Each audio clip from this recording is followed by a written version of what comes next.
Hey guys, it's your girl Deborah Kitchen by Faith, coming in a little early to hang out with you guys and just talk about a few things while I continue to set up. Let me see something. See.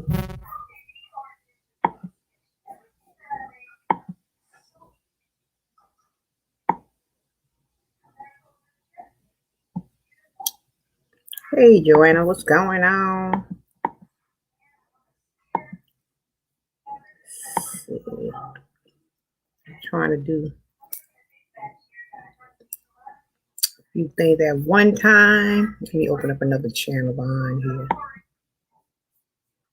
Let's see.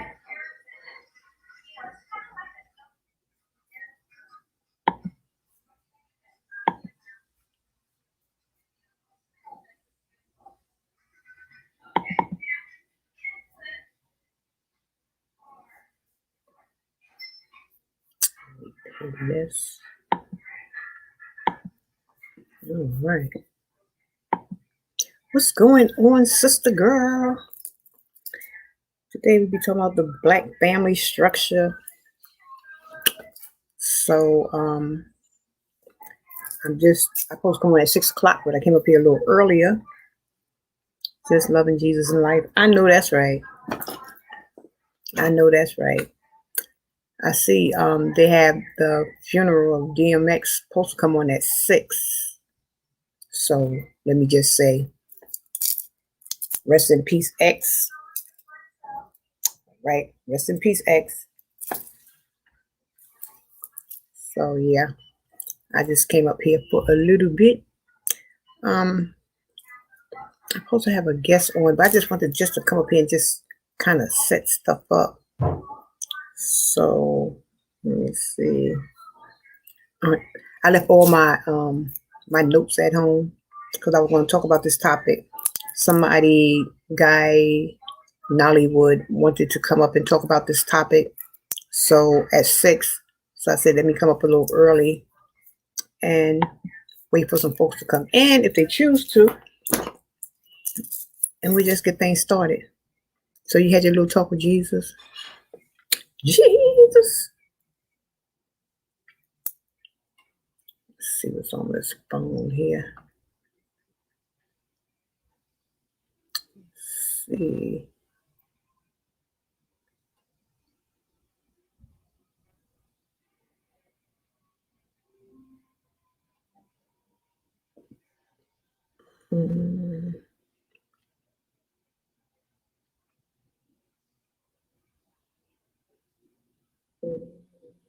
Oops, let me go the sound on that.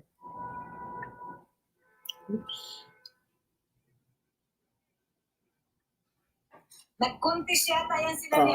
Goodness. Turn the sound down. Been reading and praying. Okay, I hear you. Ain't nothing wrong with that. The best place to go for answers.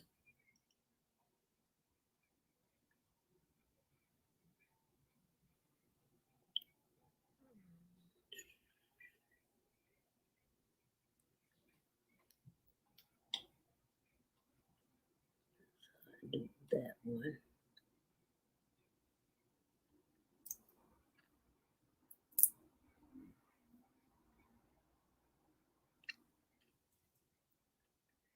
Yeah, best place to go for answers. Sure is.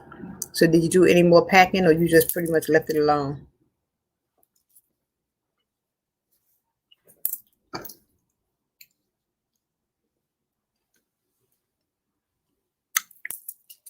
Tonight we're supposed to talk about structure of the Black family. You know, what is structure of the Black family? Number one.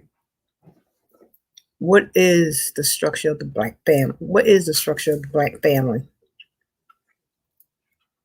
So society says that it should be.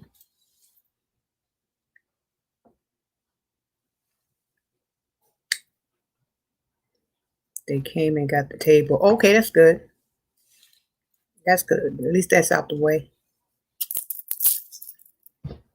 Yes, at least that's out the way.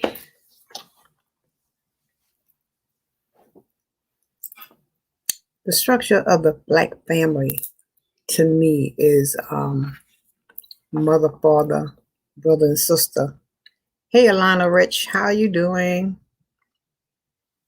How are you doing? How are you doing? I came on early. You know, I'm supposed to have a collab with another person at 6. So I'm going to see if he comes on. The main thing is, yes, it is. Bless. Amen to that. Amen to that. Yeah, hearing, but we from Elena Rich. I'm from New York, and here in New York, they have, I don't know if you know who DMX is. Everybody knows who DMX is, but the funeral is out here in Brooklyn. So a lot of, I call rough riders, the motorcycle riders. I've been hearing that all day long. So they're going to the Barclay Center. It's a private ceremony, but Michigan, okay. It's a private ceremony, but the Barclay outside, they got it all blocked off and whatnot. So I guess they're gonna all be around there. They got a lot of being he's from Yonkers, got a whole lot of them from Yonkers riding to Brooklyn to represent, which I think is nice. And the funeral is going to be live at 6:00 on his channel, which is DMX. So, I got the TV running in the back, and I got this running right here, and I'm talking to you guys all at the same time. I'm multitasking. Yes, I am. I am multitasking.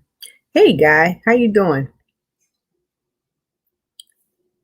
I put the link over there whenever you wanted to come up. It's going to be kind of noisy out here because there's a lot of motorcycle people that's going to the Barclay in Brooklyn to for DMX's funeral. So got a lot of rough riders on the motorcycles out there today. Well, his guidance who can't lead a family corrected. That's true. That's true. That's a true statement. I think the what breaks up the Black family, or why the Black family is so getting kind of extinct, because when our parents were together, they were together like 20, 30, 40 years until they died, past tense. But now these days, everybody's shacking. It's really not no family structure because they have like a lot of kids by different daddies and whatnot. So there really is no structure because you got John daddy over here and you got May daddy over here. And it's a battle between, where my kid and this, that, and the other. So some people can work it out, but it's still to me like no stability, because the child's always going to say, well, my dad is coming over, or there go your dad. Hold on, guys. What's happening, Guy? Hey, what's up, Deborah? What you doing? Chilling like a villain. All right, I hear you. Mm-hmm. Yeah, chilling. So I don't even know if I got the title right, but I can always change it as we just conversate and go on. Okay. Yeah, Captain with friends. She in the kitchen. Yeah, she trying to pop on her channel, I guess, when she get a chance. Mm-hmm. Yeah. So how's your day going? Where you from, Guy? Where you from? Well, I was raised in Harlem, but I'm from Brooklyn. I'm living in Brooklyn right now. So I'm living in Brooklyn. Brooklyn night too. So you hear all the motorcycles out there, right? Yeah. No, well, I'm not. Well, I have to take a train ride to get to the Barclay Center, but I don't hear no. No motorcycles, not like that over here. Not where I'm at. All day. Yeah. How's everything with you? How's everything with you? I can't complain. Everything is good. That's good to hear. That's good to hear. I said, is there any Black family structure left? Question mark. I'm at my house and I left all my notes at home. I was like so ready. And like everything just out my head. Oh man. So I'm just gonna wing it, and we just gonna go for it. And if the chat wanna pop in, feel welcome. You can always like hit that link at the top if you want to come in, or you can drop your comment at the bottom. It doesn't make a difference. We're all in this thing together. Yeah, but the title works. The Black family structure. Yeah, that works. That works. Okay. So you want to? Well, let me introduce myself. I'm Deborah Ketchum by Faith, from the streets of the church, motivational, inspirational speaker. That's all I am. Live, love, laugh, and uplift those that's downtrodden, brokenhearted. Do a lot of outreach and just listening to what anybody and everybody got to say and find a solution to God. Give me 1 second. Sure. Because I want to share. I'm gonna share this real quick. Let me share this real quick. No problem. Just give me 1 second. The floor is yours. Okay. Cool. So I'm gonna share this to my homeboy. Okay, just give me 1 second. No problem. Okay. It's kind of slow. That's all right. Okay. All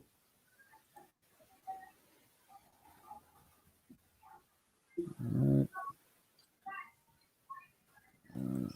Okay. All right. All right. Yeah, I'm ready. Okay. Just wanted to share. Okay, no problem. All right. This is your RBG brother, God Nollywood Jr. I want to say thank you for having me as your guest, Deborah. Sure. I want to say thanks to the chat.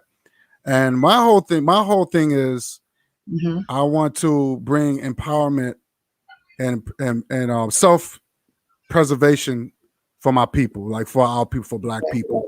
And because we have it so hard, you know what I'm saying, through slavery, Jim Crow.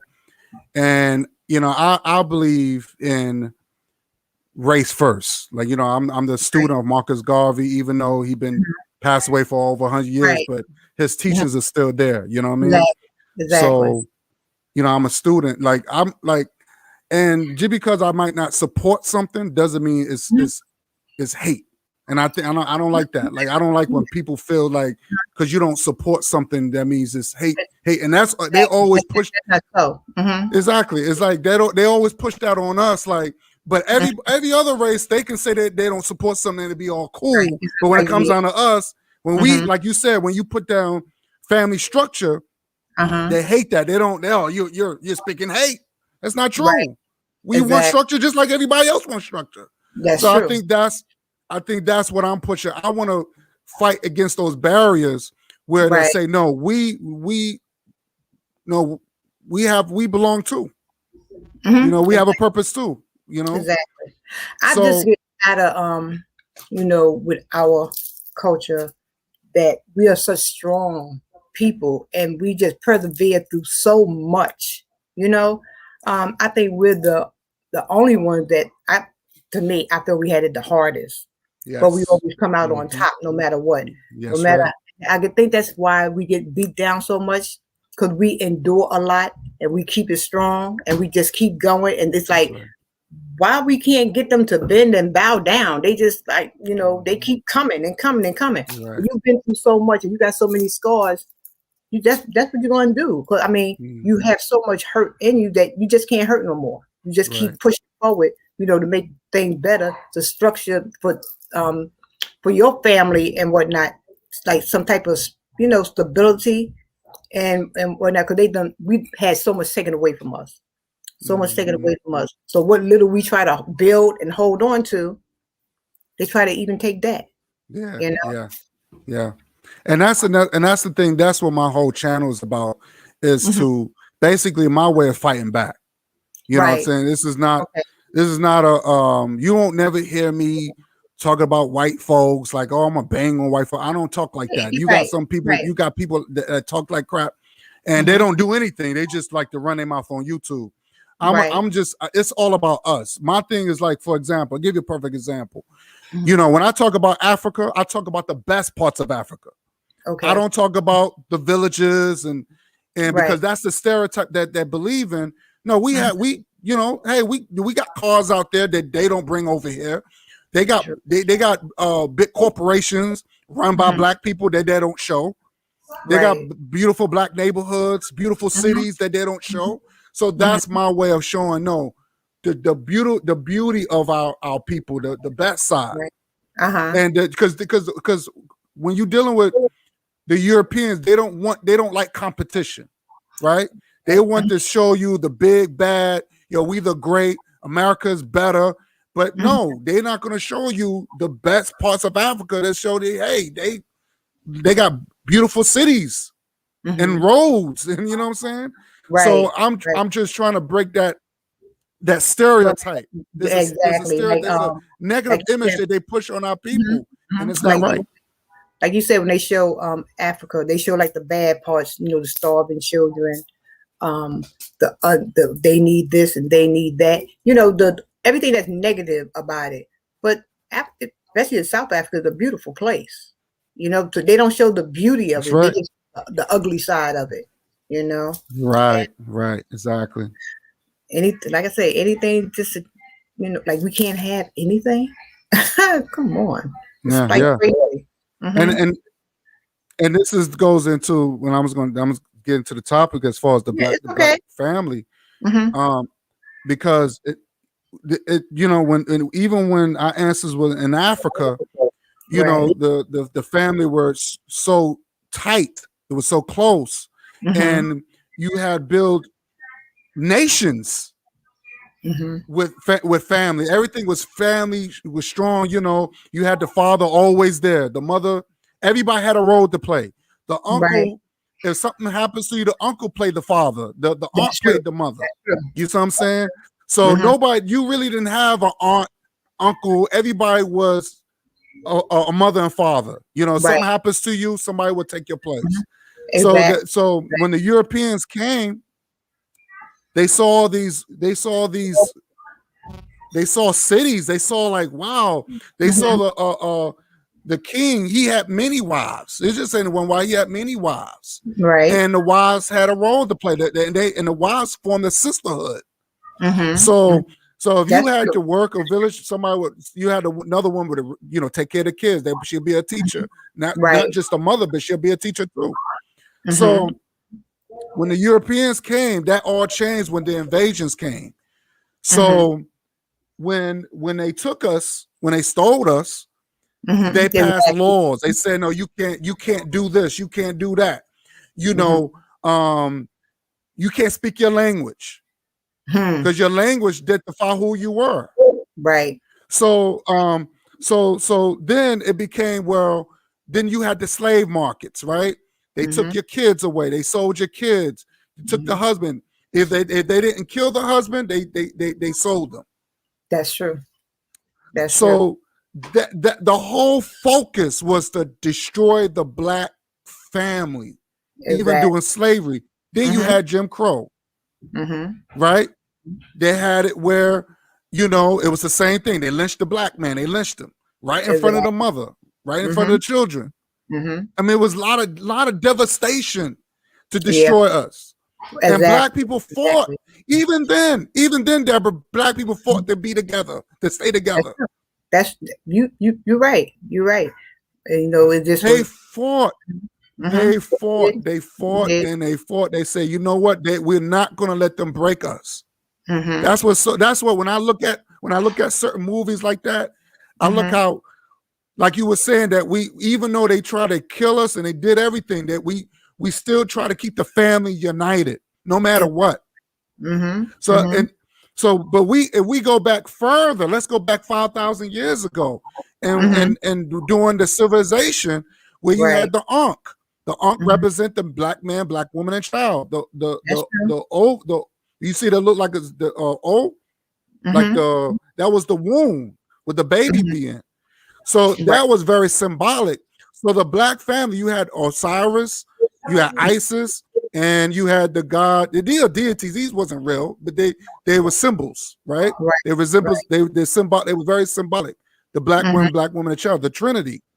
So even during that time, the black family was strong. So we carried that.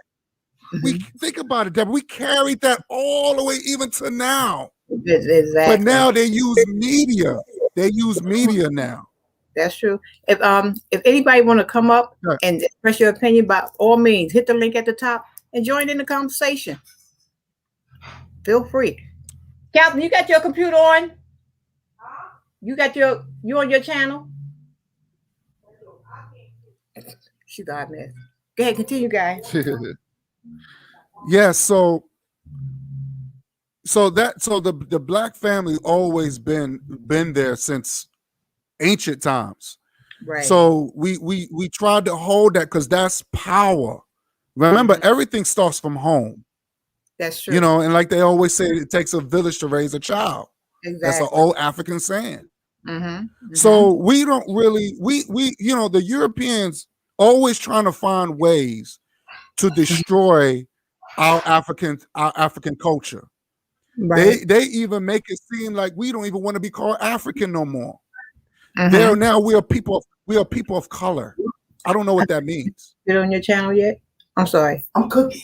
Oh, go ahead. Yeah, go ahead. Now all of a sudden we're people of color. Joanne was saying, even when they stole our land, we didn't get our 3 meals. You got that right. No. I'm reading something. Now they. Go ahead. And now they're doing through media. They're doing a lot of interracial stuff through media. They always show the big, handsome black man with the scrawny white woman. Or vice versa. They always show the strong-minded black woman with some weak-ass white man. You know what I'm saying? So they try to break us through media, trying to make it seem it's okay. It's this conditioning. And all that comes from slavery. The interracial homosexuality came from slavery because they were messed with, you know, or when athletes make it, right? And got the black woman there by your side when you broke and busted. Then as you get up there and climb that ladder, all of a sudden, she ain't good enough for you no more. You know, you go on, like you said, to something else. And that irks me because it's always us there at the struggle, but always somebody else when you get on top. And it's because of, you know, that's right. What society say, you know, the look, you know, you got to have the look, you know, and what comes behind it, like two perfect black couples. No, they ain't going too much to get it. We got to throw a monkey wrench in there. Why don't you try, you know, put a little twist in that thing, and the grass may be greener over here, and you can get more status and more clout if you switch partners, you know. That ain't cool. Right. That ain't cool. That's true. There's no. And the thing is, I want to let people know that when you watch movies and you watch these movies and these TV shows, it's all political. They're very political. So when they show these family shows and they show like movies, like shows like Blackish, and you know, when you have this black man with this biracial woman, she's not even all black. With just Diana Ross when she played Diana Ross' daughter. Right. You know, that's a sign. That's letting you know that if you don't want to get with a white girl, well, get with a mixed girl. You know, no, get with somebody that looks like your mother. If your mother raised you and took care of you, then you need to be with a black woman that's going to do the same. Exactly. And vice versa. That's true. I agree. That's let me say this, Deborah. Let me say that it's very disrespectful. That's what I said. Very disrespectful. And you're a Christian. Like I said, me Christian. I was brought up as a Christian. And what did they say? You honor thy mother and father. And your father. Exactly. I never dishonored my mother. Never. Never dishonored her. I could never dishonor by bringing some white woman to my house, to the house. What do you think? How she gonna feel about that? it's like So it's very. Go ahead, we're not good enough no more. You know. I mean, that's seeing like a man wants to marry not somebody like his mother, but that's what a man looks for, something similar. So how can you bring, something home that's total opposite? To me, it's like a kick in the head. It's like exactly. And I think it starts within us and our thinking, because I have a nephew, and born and raised, around his black family, this, that, and the other, got grown and totally switched, left his whole blackness to the back. Like it's an embarrassment. So I'm like, okay. They even short his name. I mean, you're like, come on now. It's like you don't see no family members in his channel or anything like that. So it makes me question him when I see him. Like, where do you get lost at? Because not us. We all here. You're the only one that went to the left. Where do you get lost at? When did you lose your blackness? I don't. That's my question for him when I get you with him. Exactly. Hey, Deborah, I got a brother on here, Brother Bakari. Sure. I want to, if he would like to come on, Brother Bakari, you like to come on? He can. If it's okay with you. Yeah, Brother Bakari, it's a link at the top. You can come on, brother. Yeah, that's my best. He's from Atlanta. He's a good brother. Okay, no problem. Yeah, so but you're right. Black. Team Black. Yeah, Team Black. That's right. When I see him, I'll pop him on in here. Okay. Oh, he's there? He's coming on?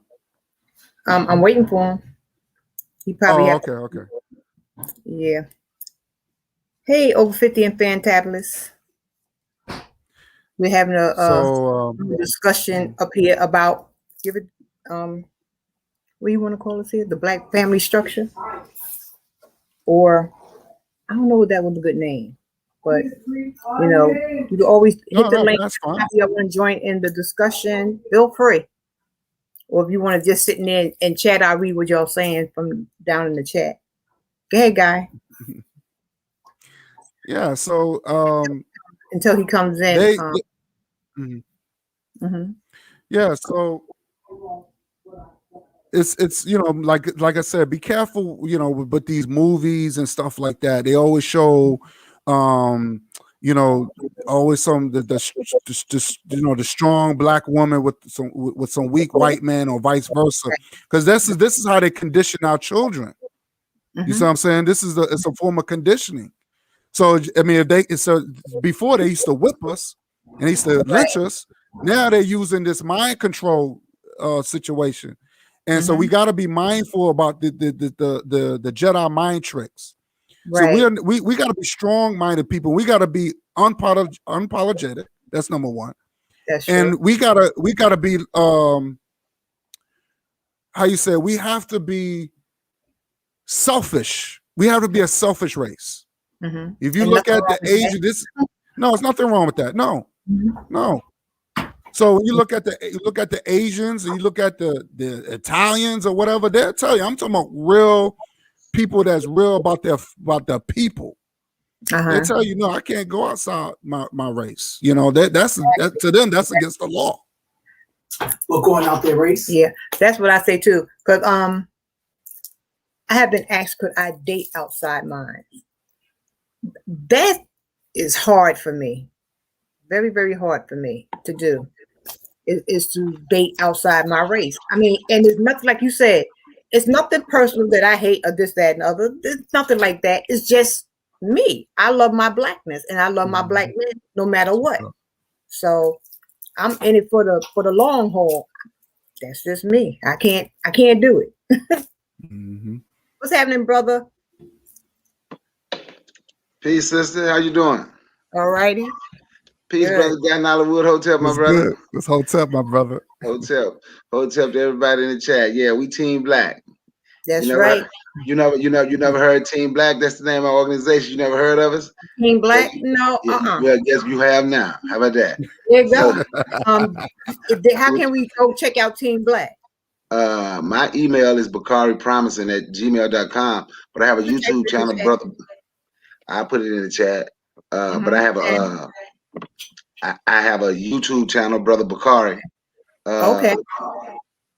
But yeah, Team Black, it encompasses all of us because we're spread so many different places. You have the ones who say we're Moors, we're Hebrew Israelites, we're Aboriginal to this land, we're this, we're that. Myself, I'm an American-born African. I believe in Pan-Africanism to the fullest. I stand on the squad at Marcus Garvey, who I call a prophet representing the foundation that my mother, my parents taught me to be pro-Black Pan-African with a revolutionary mindset.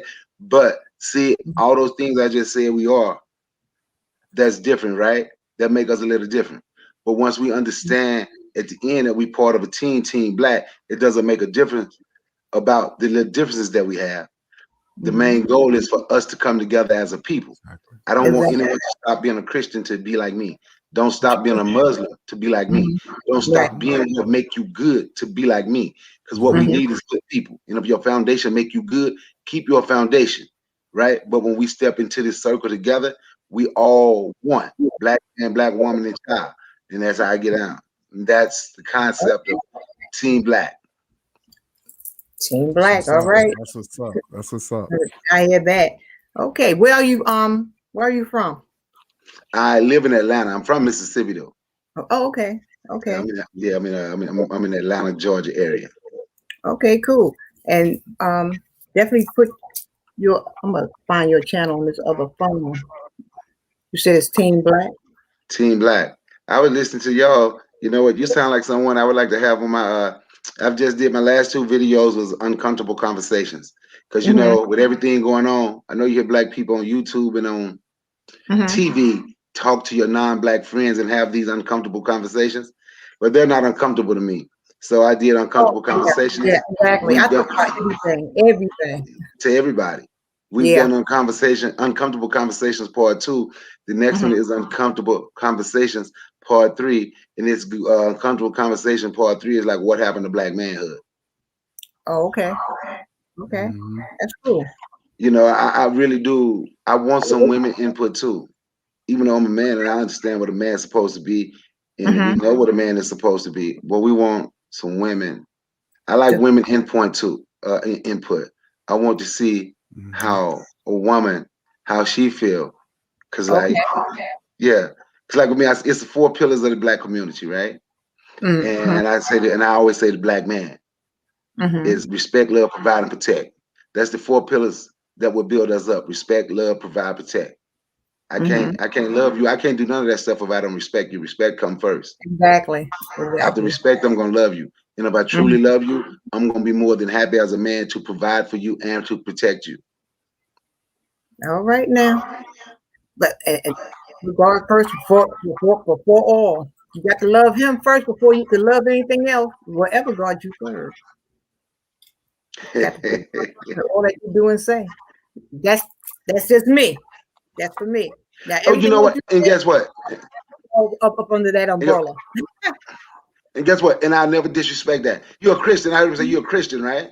So I'm gonna show you something, right? Me, I'm not a Christian, but I don't knock nobody's beliefs. I just don't do religion. I believe in some of the stuff in the Bible, whether I believe the Bible is true. I think the Bible is a story. It's a good story to give you a foundation. Whether it's necessarily true or not, I don't argue the validity of it anymore. I talk about the things that I can use from it that can benefit our life. You understand?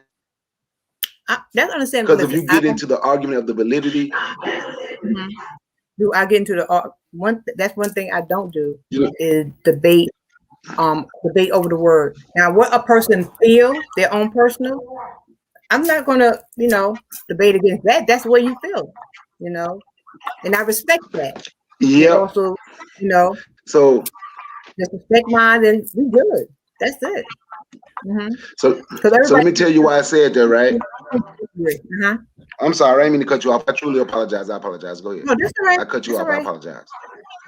That's okay. Let me tell you why I mentioned that. I'm gonna tell you why I mentioned it, right? I mentioned it because Christians, good Christians, the smaller churches, they get the bad rap from some of the big churches who's not doing nothing, right? So Team Black, we are part of a coalition under the African Unity Movement. It's called the Umbrella, AUM, African Unity Movement. There's a few organizations under that, right? And the person that hosts our meetings, face-to-face meetings, is a church who allowed us to start our gun safety classes is inside of his church. It's a church. So what I did is I see the things that he's doing in the community with the church. And he just bought another building. And inside that, and then that building is used for, they're renovating it now, but it's used for, they bought it for, to feed the homeless every day, to make sure the homeless have somewhere they can come shower every day. When it's cold, to give them somewhere to get out the building. You get out of the cold, right? Right. So when I say it don't make a difference about you being a Christian, I see the good work that he's doing in the community. I have a couple of businesses, but I have a delivery business and a junk hauling business, right? So with him renovating the business, with him renovating the building, I just said, you know what? I'm gonna take this day away from money and I'm gonna volunteer my services to you, and I'm gonna clean up all this for you at no charge to make sure to get the work done, right? Because of what you're doing, yeah. And you know, it benefits you too, because like you said, you're also using the space also for your Team Black stuff. Yes. Okay. I hear you. Like I said, I mean, I don't not anything like that there. It's all about love and respect. That's all I'm saying. It's all about love and respect, you know. And people have their right for difference of opinions and stuff like that, which is cool. I mean, everybody don't agree with every daggone thing. And as long as there's a respect factor there, we can keep going. Are you from down south? I sure am. What but part? I haven't been down there. You trying to say I sound country? See, you know, that's very unrespectful, and I use that word intentionally. I know that's not a word. It's not country, it's southern. When I say unrespectful, it's not country, it's southern. Two different things. Okay. I sound southern. Yeah, I can hear your accent. That's why I asked. Where you from?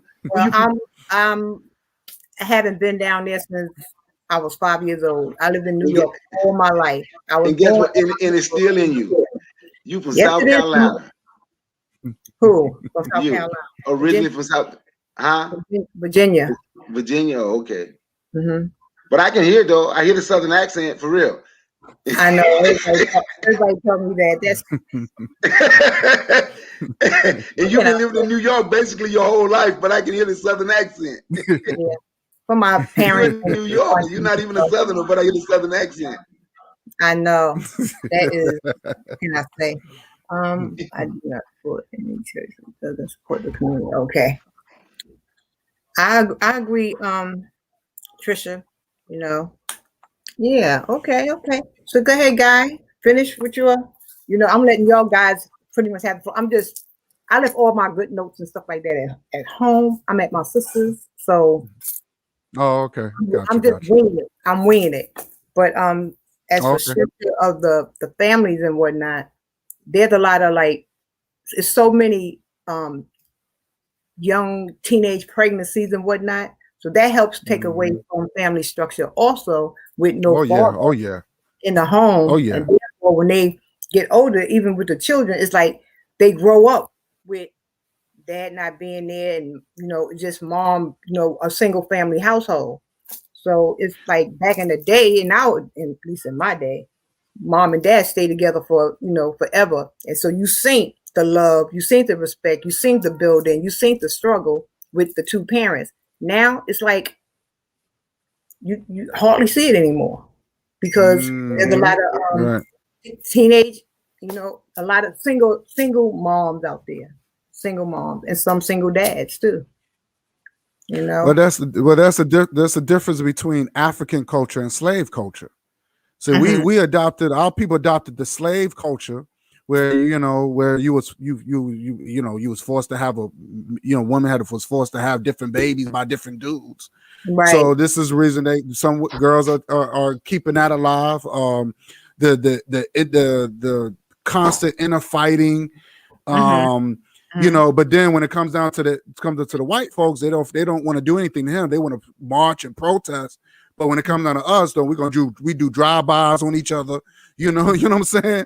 You know, it's like we go hard on each other, but when it comes down to Massa, they don't do anything to him or her. So it's this fear that got over our people, where that's what me and people like Brother Bakar, we try to break that. We don't want to, you know, we believe in separation. We believe in owning and controlling our laws, and you know, we are too smart. We don't need them, they need us. That's true. So but you know, they don't even want us teaching our children. Think about it. They don't even want us to teaching our children.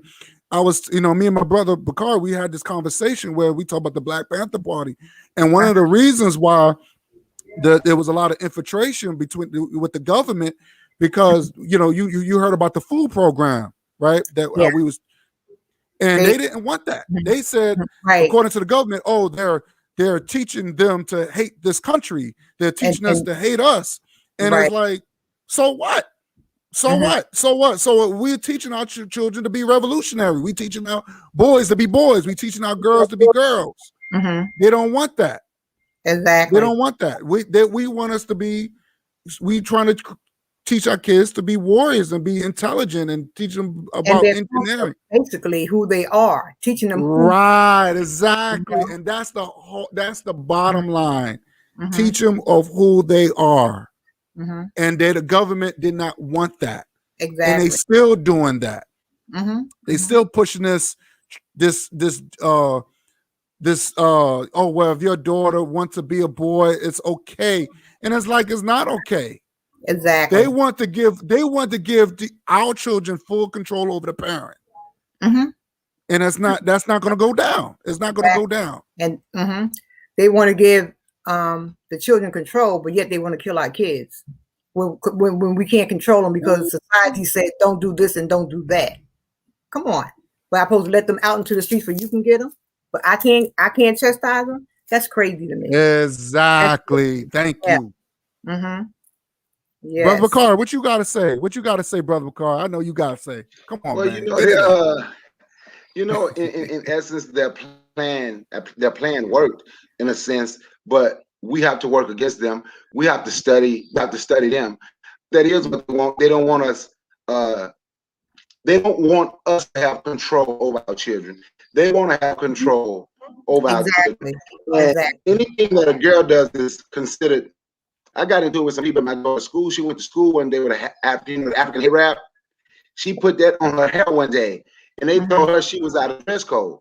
But they got a little boy come to school who say he's a girl, and he got on a mini skirt and every damn thing. I'm like, how is my daughter out of? You understand? But the family structure have to come back, right? So what we have to do, we have to look at the strong people and stop allowing the negative to speak for us, right? Because when we talk, now, don't get it twisted. The negative need to be checked, right? But the negative don't represent us. You understand? Like when you said the single mothers and the single fathers, I've been a single father since I was 24 years old. Right. My oldest son, he's 30 now. I'm 49. He came to stay with me when he was 5 years old. I'm a single parent now of two. My wife passed away as a widower, a different situation, but as a single parent, you know, and I commend any woman or any man who's out doing the right thing as a single parent. But in the process of that, with me being a widower, and meeting and talking to women, it's and I can say it's me. It could be what I'm attracted to, which I had to change up some things about myself, I guess. But you do meet a lot of women who, when I talk about the way I was raised, right? My mother and father, my father passed away. My mother and father was married 32 years. I had one to tell me that's strange and confusing for someone to be together that long. You know, they say they have a family full of strong Black women. I said, what you mean a family full of strong Black women? Your mama, now you got your oldest daughter, Your middle daughter, your youngest daughter. The only one that's in a relationship is the oldest daughter. She's in a relationship with a woman. Oh no.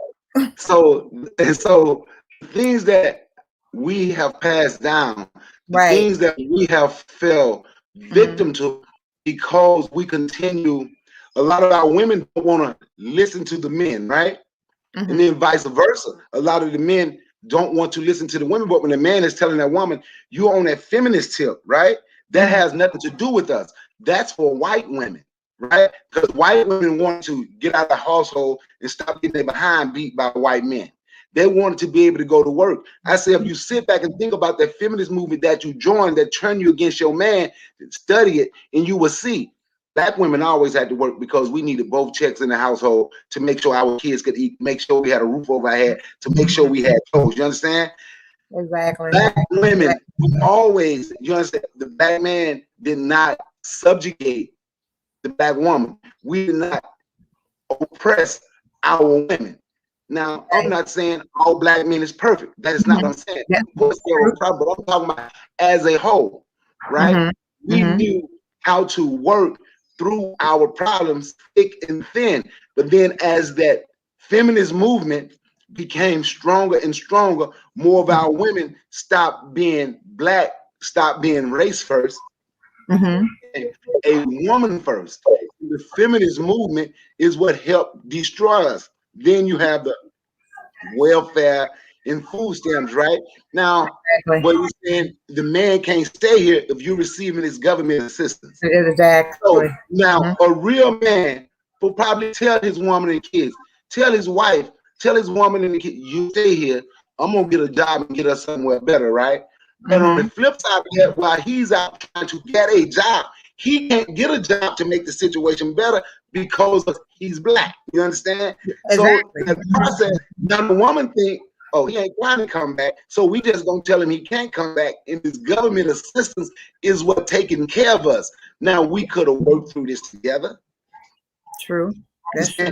Some could have turned down the should have turned down the government assistance. Most should have, because we should be assisting ourselves. Just like when Brother Guy mentioned the Black Panthers, right? Free Breakfast program. You can go all the way back to the UNA with His Excellency Honorable Marcus Mosiah Garvey. They were feeding our people. They were doing the same thing, and I'm gonna show you how they made it an insult. Have you ever seen the movie Hoodlum with Lawrence Fishburne? Yeah. Okay, think about, remember this one? I can't think of the lady name now, but she was out and she was passing out food in a can, going through the neighborhood. And she was so long, I think that, but I know Nessa Williams, something like that. And she was passing out the food in the can, and the guy got the can. Well, who's gonna eat this stuff? Don't nobody know what's in this can, you know. And they made it an insult. Made it. You understand what I'm saying? So anything that we did, we have been taught to say it's not good. We have to wait on white mama, white daddy, the system to give us. It doesn't make a difference what they give us, like that hard ass government cheese that they were giving us, right? It don't make a difference what they give us. We were standing in line. We were standing in a mile-long line to get a block of cheese. Now, I was raised up, man, when he saw that, we was sitting down. I'll never forget. We were sitting down. Now, of course, more than black people got cheese, but that's what they had on TV, right? Right. So my daddy said, black people ought to be ashamed of themselves standing in line for some cheese. Everything white people give you ain't good. So he picked up the phone and he called a couple of his friends. And I'll never forget, probably about a week later, they had a meeting. The week after that, nobody's standing in line for cheese because my daddy, they created a system and nobody had to stand in line. We went from house to house. I was a little kid. I had to go out there with him, right? You go from house to house. We're giving out box of food, cereal, milk, rice, big bags of rice, big bags of beans. So we was going to house in the community in the area where I'm from, giving out food. Don't go stand in line for no damn cheese. Yeah, I know that's right. Information man, you still here? So that's a part of the black family structure. When you see the black men stepping up saying, you know what, I'm not going to let my woman go get in that line. When the black man is standing up being strong saying, I'm going to do this for my woman. When the black man is standing up being strong saying, I'm going to be proud to provide and protect. And the black woman saying, you know what, I'm going to be proud to be the first teacher to my kids. I'm going to be proud to come. I'm going to be proud to make sure I can cook. I can come up. I'm sorry. You want to come up for a few minutes? Because we know all the problems of the Black structure. How can we start getting it back together? Oh, okay, I'm gonna say this right quick, then I'm gonna pass it, right? And like I said, in order to start getting it together, my opinion, we have to look at the 4 pillars. Respect, love, provide, and protect. That's the beginning. Yeah. The beginning is to respect. The beginning is to not look at another Black man and call him the N-word. It's not to look at a Black woman and call her right. That's right. And call her being an H. Once that respect factor is there, love will come there again. Then once we respect and the love, then we will get the Black family structure back. And we have to teach our kids about the Black family structure. And I tell my kids, my oldest son. Sorry to interrupt. You think music causes, the yes, Black music. Yes, music I certainly do. Music plays a part. All these head names and yep. You call her a queen. How's she gonna be a queen when she a B and a H and everything else? Yep. Music, television. It's just certain. Even when our kids turn on YouTube, because of the way some of our people act on these YouTube channels, YouTube have absolutely exposed us as well. Yeah. We have been exposed by social media when we should have been using this as a media site for us to build ourselves up, because we don't own television stations and radio stations. We could have literally used YouTube for something great, but we have used it to scam. We have used it to insult one another. You understand? We have used it to show how the Black man truly don't have respect for his woman or himself. We have used it to show how Black women truly don't have respect for her man or herself. True. And those are the ones that get the biggest views. Those are the ones that more people want to give money to. They don't give to the people who they don't recognize the people who's in the streets doing the work. Right? But if you on here and you can just insult, and you can talk about yourself. Yes. People want to watch you because we're so attracted to drama, right? Right. And another way to get to that family structure is we have to stop looking outside of ourselves to build us up. Can't nobody build us up better than us. That's right. And we have to stop looking we have to start holding one another accountable. Exactly. Accountability. Exactly. Accountability is great. Everybody's not going to get it. We don't have to worry about the ones that don't get it and don't want to be a part, because we are visual people. More people is going to come around once they see more of us doing it. That's true.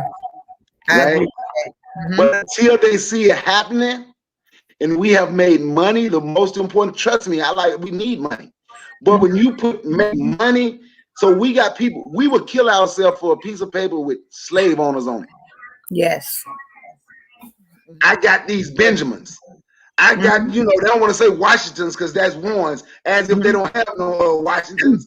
But that's what they put out there, society puts out there to grab us. The first thing that grabs a person where they don't have nothing is money and fame. So once we see that, you make it look good, but not thinking, once I get all this here, now who controls me? Because now I'm out of control of myself. Yep. So yep. And I'm telling you, right, when I'm out, like I have a YouTube channel and I get on YouTube and I talk, and this is what I say. I say 95% of people on YouTube is just MNFers on YouTube, which means they ain't nothing, right? And as I'm speaking, somebody put in the chat, they say, you on YouTube? I say, yes. And if you feel I'm nothing, that's okay. But my work speaks for itself, because Brother God know part of Team Black, how we went out and we started our own year-round book drive where we give books to little kids, Black boys and Black girls, to teach them how beautiful they are, how wonderful they are. Teach them, don't be ashamed of your skin. Don't be ashamed of who you are. That's part of the family structure. Amen. That's part of the family. Because see, we have to be family, right? So I'm gonna say this and I'm gonna pass the mic. My kid's mother, my late wife, passed away. My daughter was a year and a half. My son, who's 17, she passed one day before his 3rd birthday, right? So of course, my daughter is going through woman stuff at the age 16. Right. I'm not a woman. Don't care how much I'm around a woman. Don't care how much I know. I don't understand woman stuff, right? Yeah. So she get upset, right? She got upset. We had a thing. She got upset and she went to her best friend's house, a little girl from Nigeria, right? And I called her dad, and like my daughter around there, I didn't tell her to come. He was like, man, look, we have to get back to our old African proverb. I was like, what's that? I knew what he meant. I said, what's that? It takes a village to raise a child. So my daughter, because she needed some woman energy right now. So she go to her little friend house who mother is there. And she's been there since Friday, since yesterday. And I'm okay with that because I know I'm a man. I can't ever be a woman. Can't act like a woman. Don't want to act like one. So she needed some female energy. So I let her go, and it take that village, and that's part of the family. Exactly, and it's vice versa too. When a single woman says, "Well, I can raise my son," you can raise your son to a certain point, but after a while, they need that man. Yep. You know, you can only take him but so far, but he's going to need that man in his life to teach him how to be a man. You can't teach a boy how to be a man when you're a woman. You can't. Yep. And I can't teach my daughter how to be a woman when I can teach her how to respect herself. Exactly. I can teach her how to, but it's certain things I cannot teach her because I am not that. Oh, exactly. That's true. And we do bump heads. And then I got I'm quite sure.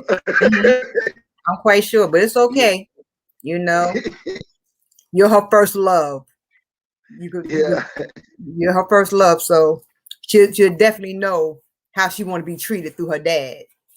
Yes, that's for sure.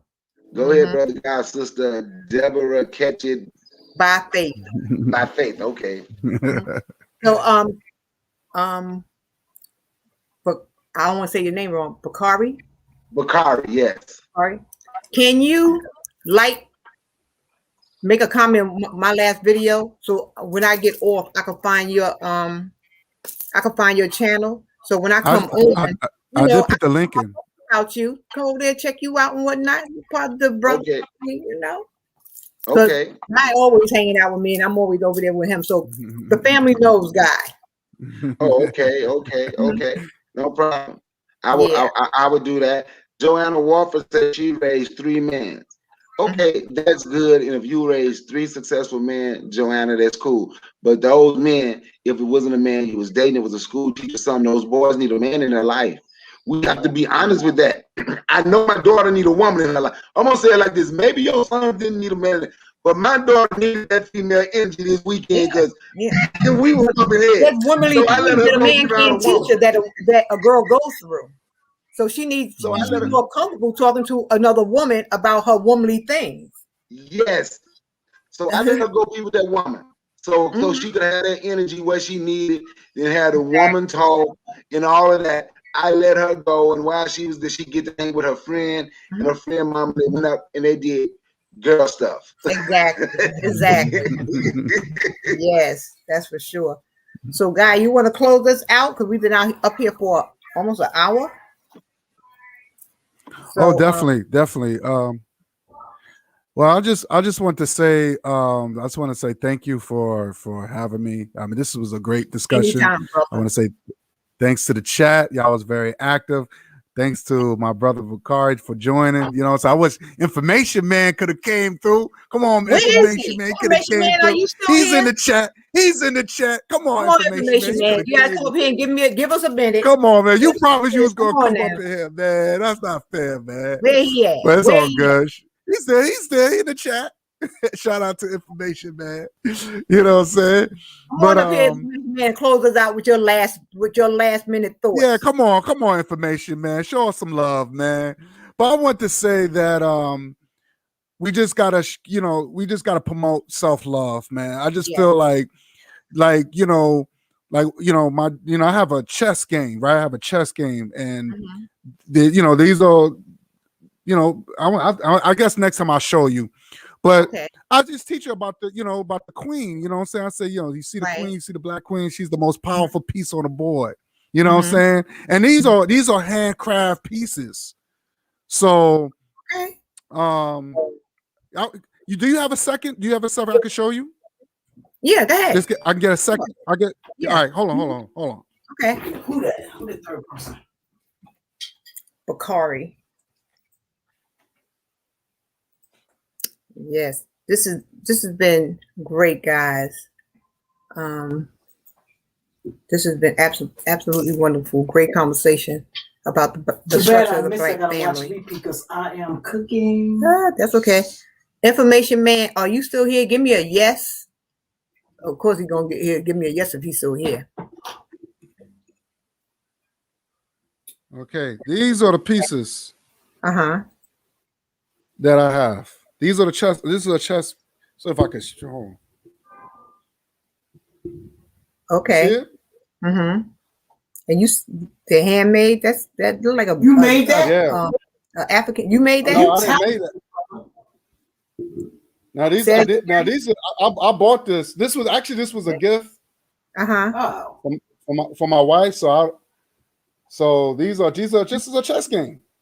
That's really good. And this is the piece of of the queen. Okay. And this is the king. That's the king. Okay. These are handcrafted. Just a little blurry back there, but okay. Let me see. Hold on. Okay. That's the king. Yeah. Mm-hmm. That's really different. So yeah. So I mean, it's all about images, man. You just gotta teach your kids about you gotta put everything in that image. Right. So when we, like my brother said, he do the book drive.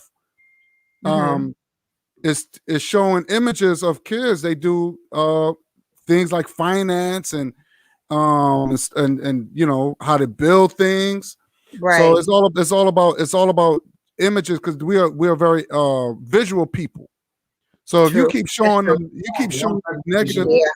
negative, and world hip hop and this and that, they're gonna grow up a certain way. You're gonna grow up violent. They're gonna grow up promiscuous and all that stuff. So we just gotta it's a fight.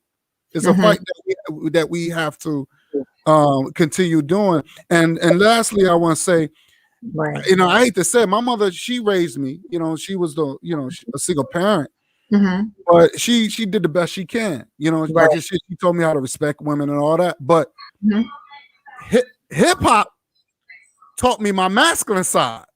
Okay. You know what I'm saying? Like it taught me to fight back. It taught me to be a man. Let nobody punk you because women wants to feel protected. That's true. That is 100%. So if my wife didn't want me to fight because she was scared. So but I had to fight because how are you gonna say you want me to be a protector if you don't want me to fight? So so I had to get that from hip hop. Like Tupac said, he said hip hop was his daddy. Right. Oh, right. So I had to agree with him. I said true because I grew up on hip hop. So and that's messed up. So that just shows you, even though most of the rappers were men, but they were men close to my age. Right. So so we didn't have, most of those rappers didn't have fathers in their life. So they had to take upon themselves to learn on their own, which is messed up, and we should not be doing that. Exactly. Getting it from the streets. Exactly. So lastly I want to say we gotta just keep the family structure alive because that's the biggest threat. That is the biggest threat. So people don't want that because once and that's your first government, that's your first everything starts from home. That's true. Everything starts from home. So that and when dealing with other races of people who don't like us, they don't want that. They try to break that. They do whatever they can to break that. That's all right though. We're gonna keep it moving. That's right. That's right. That's right. Yes. So I want to thank you, Guy, and Information Man said he be on soon. Information Man. Come on, Information Man. Come on, man. He said on soon. I don't know what on soon means. But we about to take 2 steps to the rear and get on out of here. That's right. That's right. I don't know. So I don't know if he's coming on. Yes.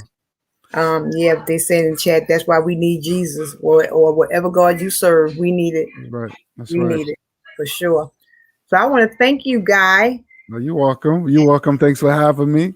Yes. I'll be doing a live at I'm gonna do a live. Probably I might change it to 8 o'clock. I might change it. I might do a live. What was he saying?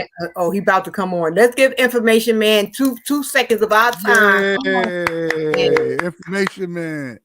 we gonna wait for you. We're gonna give you a minute. Come on, Information. Come on in, brother. Oh man. Mm-hmm. Yeah, I would love to hit. I would love to hear his endpoint of the topic. Oh, okay. Yeah. Yeah, I'm waiting for him to pop on here. When he pops on, I'll bring him on up.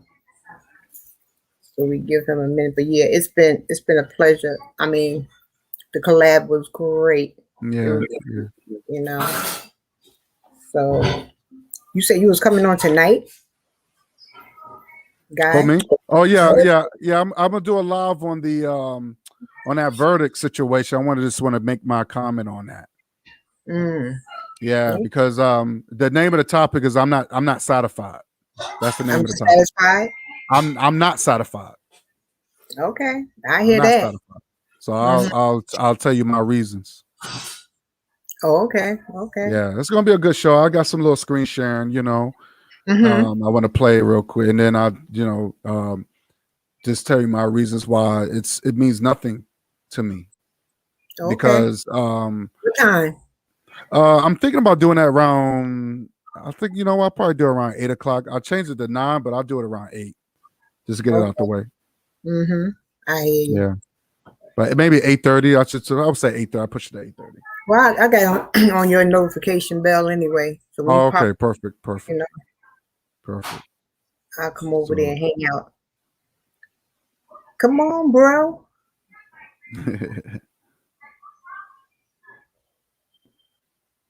We're waiting.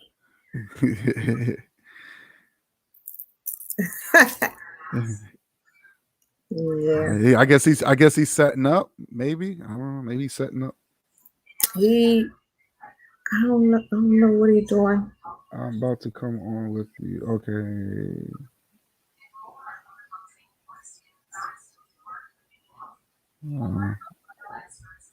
Mm-hmm. We are waiting. Yeah, so waiting. Mm-hmm. We just have to we just have to stay focused. Just stay focused and not then like I said, we can't believe the television. Television. You got that right. We can't believe the television. Mm-hmm. Because that they do tell a lot of lies. Oh yeah. It's just a control, The reality shows. Oh my God. We control the people. Yeah. So you have to be wise when you. Mm-hmm. Let's see. Can we purchase those beautiful king and queen pieces you showcase? Yeah. I have to. I'll. You know what I'll do? Because it was a gift for me, so I have to talk to my wife and see. And once I get I'll put it on your show. Right. I'll give you the information. I'll put it on your show. I have to talk to my wife because it was a gift for me. Okay. Cool. So. That's cool. Mm-hmm. All right. Well. I don't know where Information Man went, man. I don't know. Me either, but He said on. He said on. No, okay. I thought he commented, but that's an old. No, I don't see him just yet. Okay, Information Man, we're gonna have to catch you another time, bruh. Mm-hmm. So, once again, I want to thank Guy Nollywood and Brother Bakari. Brother Bakari, sharing your info and knowledge and wisdom to us and to everyone in the chat that participated along. Up, here he comes. See, how you doing? Love you. Yeah. Oh, there you go. I got a little busy. I've been a little busy, so I I realized that you were on today, and I realized, hey, I was supposed to be on, and so I'm sorry about that. Sorry about that. I mean, today got kind of busy. I should have emailed you. Yeah. So it's been a tough weekend for me. I've had some losses in the family, so sorry to hear that. So that kind of had me down. But it's a great topic. Hey, what's going on, guys? It's good to be on with you too, as well, brother, and everybody that's in the chat room. I think it's a great topic. The brother that you had on earlier, he was definitely on point. But where I look at this whole situation is I think it's about a mindset, and it's a mindset that we have to change as a people. And we have to, people use the word getting on code, but part of being on code is that mindset, which we've got to adapt one way or another. And I think the way you go about changing the mindset, because we're not going to be able to save everybody. There's some people that you can take them to the water to drink it, but they're not going to drink it. Right. So I think where it's going to all start is with our youth, the younger generation, and what we do to teach them as griots. So when the brother was talking about mentoring, I've been involved in mentorship, educating our youth, giving them sort of a guideline as to teaching them the experiences that you've had in life. A lot of especially with our young men. So I deal with guys in the prison system, and the main thing that they always tell me is that they would have had a father or a proper male person in their life. They would have maybe gone a different way because the gang became the mother, the father, and everything to them. Exactly. And a lot of these guys that I deal with that are lifers, they're never getting out, they have a lot of regret for the things that they didn't do. And they tell me about the lack of structure, the lack of having that structure. And kids need structure. We need structure. And I think what's happened is the brother is right. We need to use these platforms to inform our people, empower our people, and present ourselves in a way that that represents who we are as a people, that we respect ourselves. Right. So I think what's happening is that we have, let's look at it like this too. It's very important. We have to be very careful that we don't take the minimum of the dysfunction in our communities and make it the maximum, and then take the maximum of what we're doing and make it the minimum. Meaning what? There's a lot of black youth, young ladies and men that are doing some dynamic things. I got a good friend on YouTube, George Makem too. He's got the Urban Nerds Worldwide. We got Q Butter on YouTube, who's got an educational institute out there in New York and Browns. And there's many other people that are doing this. We need to, because I'm going to be doing videos on those brothers. We need to accentuate and magnify programs where brothers and sisters are making a difference, right? Right. Yes. And realize that a lot of our folks in our community, or some of our folks in our community that are doing dysfunctional things, although it is embarrassing to us and it has to change, they don't represent the whole. Okay. So when you see, for example, when you see brothers on here talking this divide between black women and black men, those are just the disgruntled men that you have on social media. They don't represent all men. Most of the guys that I hang out with, I'm 51 years old. Most of the guys I've been around, we don't talk like that. Most of the men that I've been around in my organization by the millions and thousands, they don't talk like that. They're too busy out here building businesses, winning, and they're too busy out here raising their families. So we got to be careful when we think that the narrative is that represents us, because that's what that's what mass media does. Say, this is who black people are. This is who you are. And we're going to promote it as such. And then you're going to always have somebody out there in our community that's going to reinforce the bullshit. Right. Right. That's true.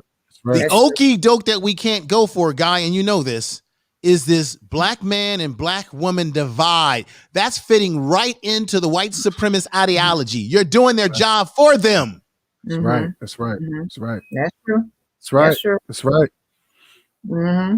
All right. Yeah, that's right. That's so true. That's so true. And this is what me and Brother Bakari, we talk against this stuff. We not for this what they call gender bashing. We not into all that. I'm trying to be the black woman, black man together. Mm-hmm. You know, like the sister said about the music. The music has changed. I grew up on the music like Jodeci, all that love. Oh man, the black man, black love, man. I'm like love. What the Kiki love making? I miss that. Now it's all about, you know, all this all this degeneracy, all the hoes and bitches. I'm not into all that. You know what I'm saying? Right. So it's the music has changed. It's not the same, and even the movies has changed. Now they show more of. They don't show TV shows that I grew up on, like the Cosby. You're Also, you're not gonna get that. You're not gonna get that now. Go ahead, brother. I'm sorry. That's okay. The last show that deal with a structured family was, to me, was Bernie Mac. That was the last show. After that, they stopped showing. They stopped showing that Bernie Mac played a good father figure to those kids. Well, it was funny. The narrative that you're speaking of, my good brother, is a change of ideology. The black male's character, as well as the black woman, but black men in particular, our image has been under attack since the very beginning. What Bill Cosby did. Now, I remember when Bill Cosby had his show, and you know this, brother and sister, that motivated a lot of black youngsters to go to school. Matter of fact, I go back to the late 70s and early 80s of rap music, and most of the rap music videos, as it started to progress, most of them were being shot on college campuses.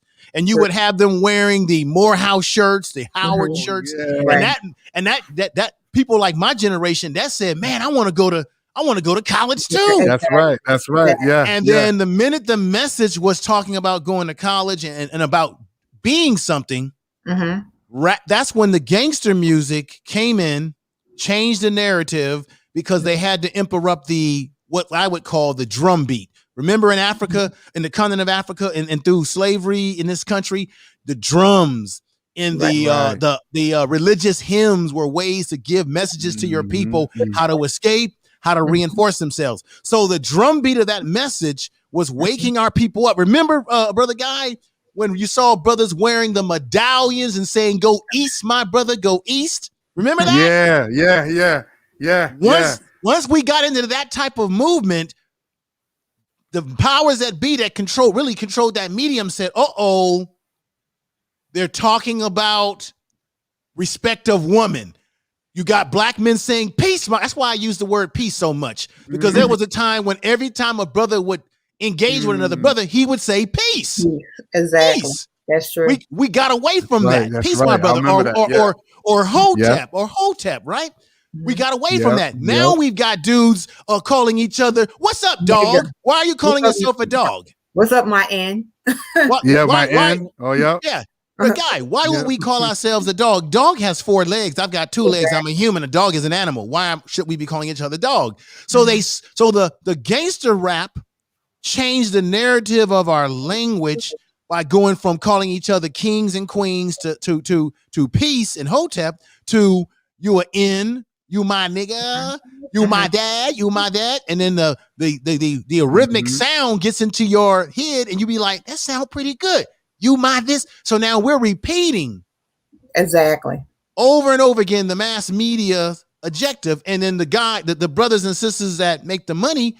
We know that some of us are willing to sell our own culture out for a buck. So they were willing to take that buck, even though they knew that the music that they were putting out was very, very, very negative and had a very negative impact. And it's the same thing that's happening today. They don't want us talking about college. They don't want us talking about skilled trades. They don't want you talking about anything. They want to change that narrative, and they change the narrative with also clothing. This is my background. There was a time when you would get into a scuffle with a guy in school or somebody you hated, so you would start fighting, fighting, right? Right. And then you had the gang movements in New York that were happening, but then something happened with breakdance, because I used to breakdance too. Something happened with breakdancing where you had gang members starting to breakdance, and you would have breakdancing crews that were really gang members Exactly. And they would fight out their differences through the dance and the creative arts. That's and right. that was very popular. But now we've gotten away from that. Exactly. They want us to bring go back now. memories, We go back to fighting each other. Right. And we go back to fighting each other on YouTube, and we've gotten away from solving our problems in a more creative manner. Because in the neighborhood that I lived in, we had these different sections of the neighborhood. And normally we would be fighting against each other the old-fashioned way. And when this dance craze, break dancing came about, and I was strutting and pop locking and all of that, I was literally able to go into neighborhoods that I would have never been able to go into because we were having a break dance battle, and the crowd would come out with the music and the energy, and nobody was fighting each other. Nobody was saying, "Hey, you from the Fillmore? You from Hunters Point?" Because I lived in the Bay Area. You from the Fillmore? You from Hunters Point? You from Oakland? Get them right now! No, everybody was like, the Fillmore crew's coming over. We're gonna have this break dance. We got the music, and the positive music wasn't talking about kill, shoot. The positive music was a celebration in which people forgot that you from this neighborhood. Everybody was enjoying the bragging rights of saying, "Hey, we got him." You know, he was and so something happened. We got away from that messaging. True. That's true. And the only thing they rep was their crew. You know, right. But then it was just your crew. Okay, this such and such a crew is coming over, and you know those were the good days. I say, yeah, you know, fighting goals. Well, we're going backwards now. I did a video on my second channel about Kid Cudi, and we're going backwards because now what's happening. You know, and I'm not trying to put shade on anybody's sexuality. You can be with who you want to be with. But once again, the attack on black males, they are more and more promoting black men as feminine, and they keep putting black women on television and they make you masculine. Have you noticed that, sister? Yeah. They make black women loud and masculine in behavior and betray black men as feminine. And so when you got a guy like Kid Cudi, what he did, a Billy Porter, who's openly gay, that's his business. But what they do is they put the cameras on them and let those guys be the spokespersons, where you have a Billy Porter who says, "I don't care how black men think about me putting on a dress. I'm gonna keep doing it." And that's what they want to promote, and that's what they want to put out there. Right. And that's very dangerous for our youth coming up to see that imagery. Yes, it is. We can take it back to Flip Wilson. We could take it back to caricatures when black folks were slaves, were in slavery. You had depictions of little black kids, and they would think about this. Every depiction of black children and black people back in those days, the 40s and 30s and 20s, when they would do these depictions, they would always have their booties out. Their butts out, exactly. Right? Now, check this out. Who is the young lady who's a little overweight, who's very popular? She's a rapper, singer, entertainer. We got the Cardi B's out there. We got the Meg Thee Stallions. And who was the other young lady? Zizzo, or whatever her name. Yeah. I know you're talking about. Yeah. Okay. Remember, brother Guy, she went to the Lakers game and she got a standing applause because she was walking around with an outfit on with her booty all out. Yeah. When you look at Meg Thee Stallion and Cardi B, who isn't even really black, y'all, you don't need to know that. They're accentuating the rump shape on the black woman's buttocks, right? Yeah. And women, okay, and don't get me wrong, I enjoy a nice booty. I enjoy seeing women do that, but there's a time and place for it. What's happening is that it's becoming the image of what they want people to focus on when it comes to black women. So if you go to other countries in the world, like other European countries, right, they will approach black women because they'll think that you from the States that you are a whore, a prostitute, because of what they're looking at in the mass media. Now, these imageries are not new. Because why? If you go back right now and Google, brother Guy, remember, I can't think of the name of it, but there was a museum in the 1900s where they took the African woman's body and they put it in a what do you call that when you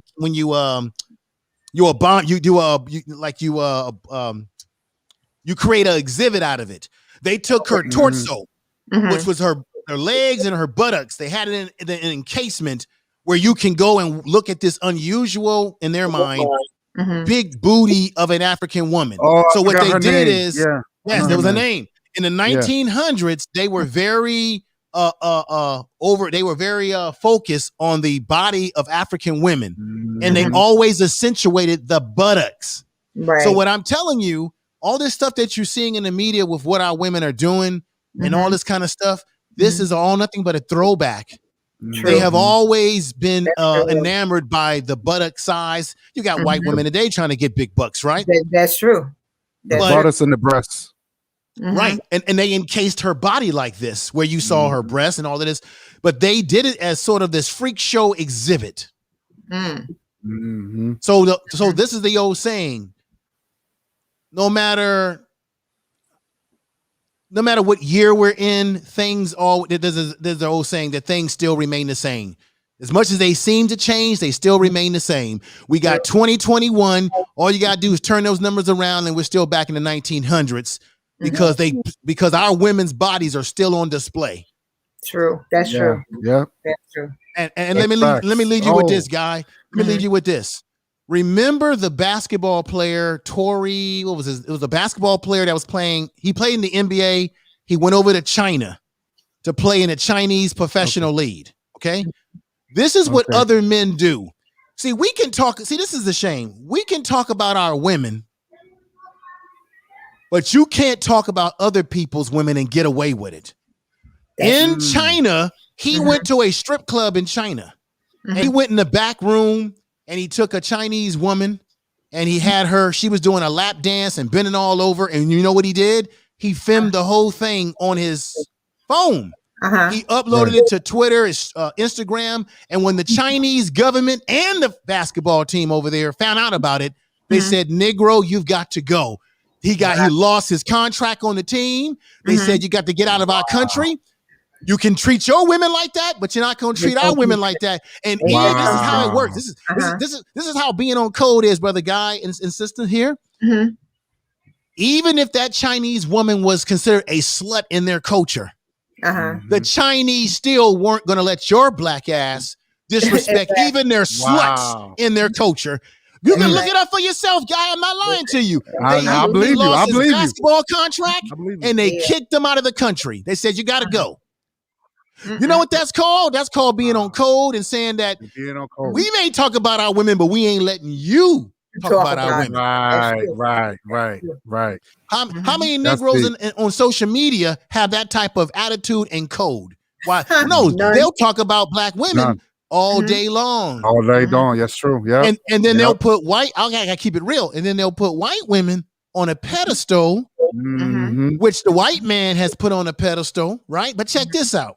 As guys will talk about black women being no good, and let me go get me a white woman. Well, wait a minute. If the white woman was so good, why are white men becoming mid-tile? Men going their own way. Right? A lot of the mid-tile community on YouTube are mainly white males with a few sprinkle of Negroes like Raisin Brands and Raisin Bran cereal at the bottom of the bowl. But a lot of this comes out of white males who are not satisfied with their women, the very women that some black men may say, oh, that's the woman you go for. Well, why the white boy? The white boy getting tired of his woman too. That's true. That's true. I'll stop right there. That is so true. Wow. Broke it down, man. You broke it down. And you ended it for us. Hell yeah, man. I'll make sure. And you know what? Deborah, what I'll do next time when you do this again, I'll make sure that I write a note to myself so that I'll remember. My bad too. I take 4 too because it's okay. I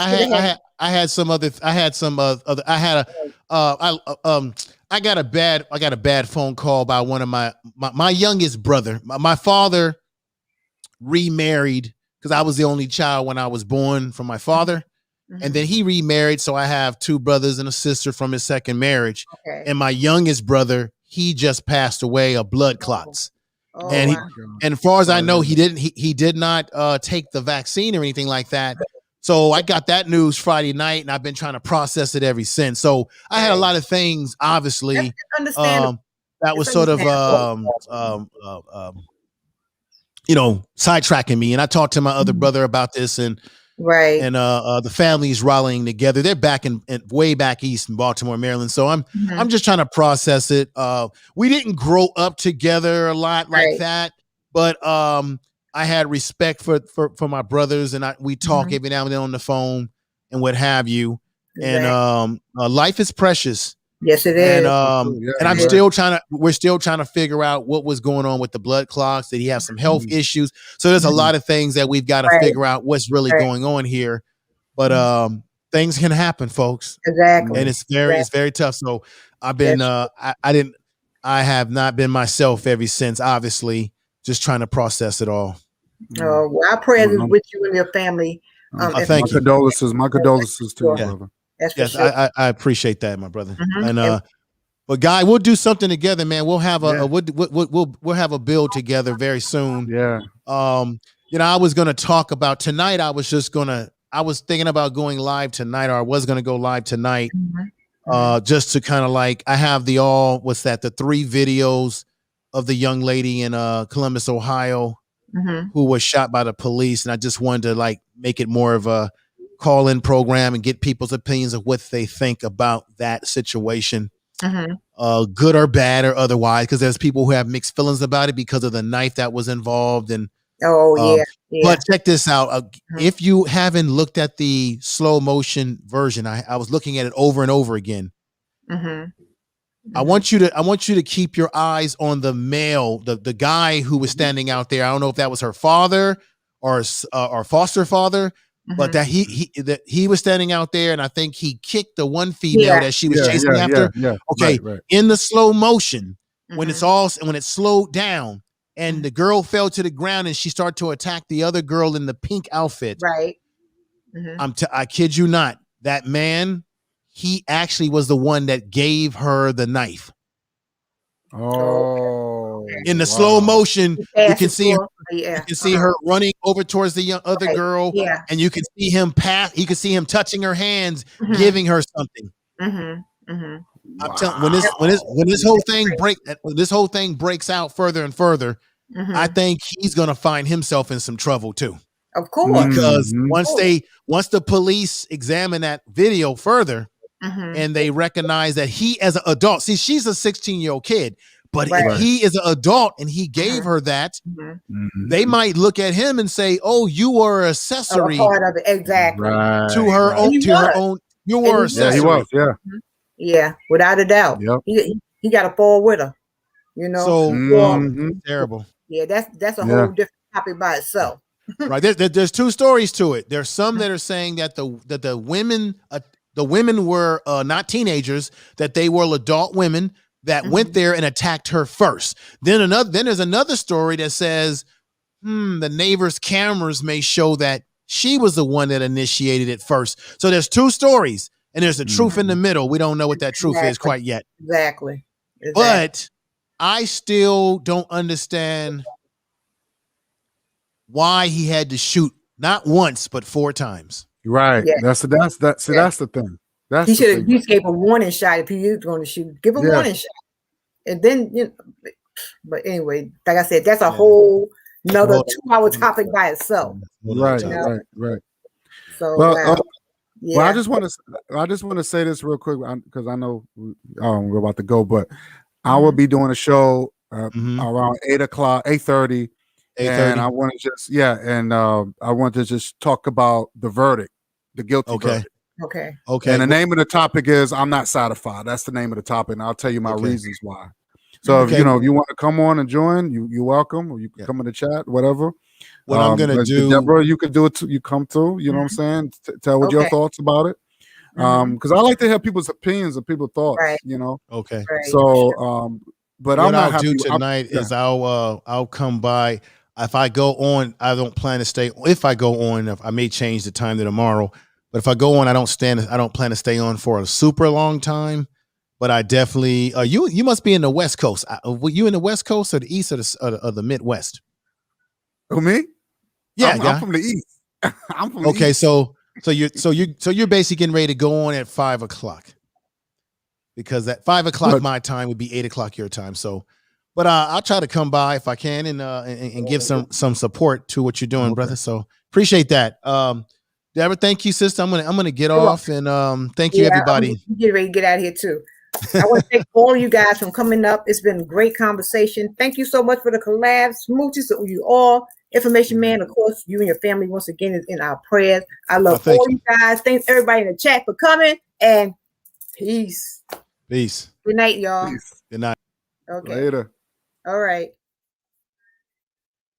Thank you guys for joining us tonight. Thank you, thank you, thank you. Smooches to you all.